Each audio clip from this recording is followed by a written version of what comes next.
Hi, I'm Dr. Yishan. Welcome to my channel.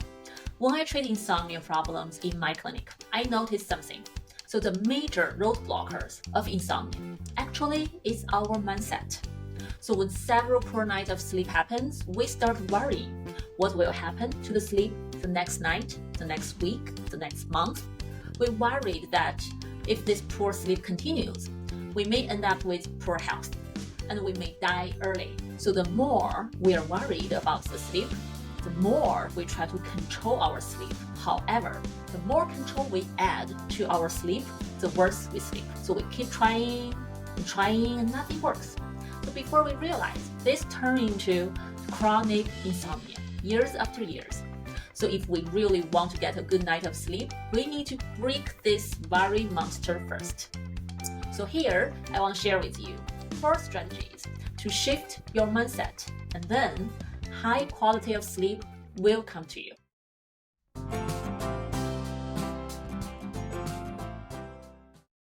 Tip number 1, put away the sleep trackers. So I understand the satisfaction when we notice our sleep data improve. However, if our data does not look good, or we don't quite understand what this sleep data exactly mean, it will become a source of stress and anxiety. So there are studies showing us obsessing over sleep data can exacerbate sleep-related anxiety. So there is a review paper actually published in 2023.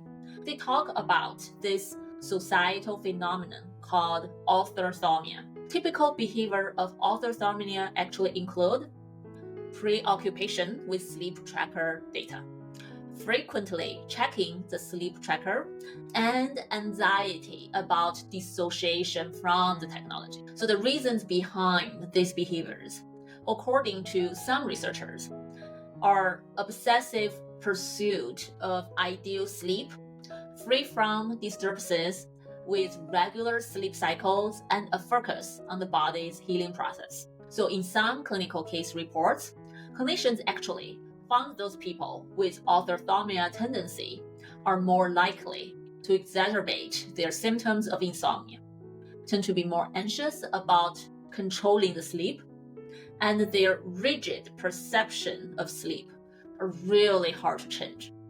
So actually, consumer sleep trackers are not that accurate in detecting our sleep data. Not as accurate as what you get in a sleep lab if you go to do a sleep study. So if we overestimate the reality of these trackers, we could have the wrong idea of how well we really sleep. Sometimes it's possibly better to not know. If you are very anxious about your sleep, or you have slept poorly recently, hide that sleep tracker away for at least a week and see how you feel. Tip number 2, ignore your clock. So one night, I had a boba tea in the evening and I was wide awake in the middle of the night. And I caught myself repeatedly checking the clock because I wanted to know what time is it now. And that did not help me sleep. It only made me worry more and in a bad mood. So I was not alone. A lot of research actually link clock watching behavior with worsened insomnia symptoms. So sleep researchers gave this clock watching behavior a name, time monitoring behavior, TMB. So it's commonly observed in patients with insomnia. So they create this negative loop of losing sleep over losing sleep. For example, so there's one research paper quoted a patient's statement. This patient said, "If I can fall back asleep within 25 minutes, reset my alarm by 20 minutes, I can still get 70 more minutes of sleep. But if blah, blah, blah, and so on, blah, blah, blah." So if this sounds like you, think about what these patients actually were doing.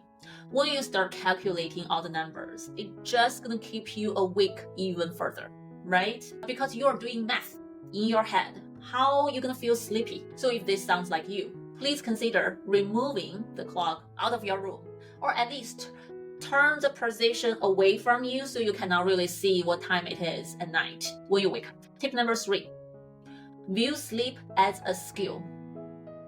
Here I want to quote one of my podcast guests, Dr. Chris Winter. So he said, Sleep is a skill, not a treat. And that actually really resonated with me. A treat is fixed, cannot be changed, at least not easily. But a skill is different. It can be learned and improved and learned again. So when we grow up, we went to school, we went to work, but no one in this journey specifically taught us how to sleep better, right? When we sleep well, we don't care, whatever, we sleep well.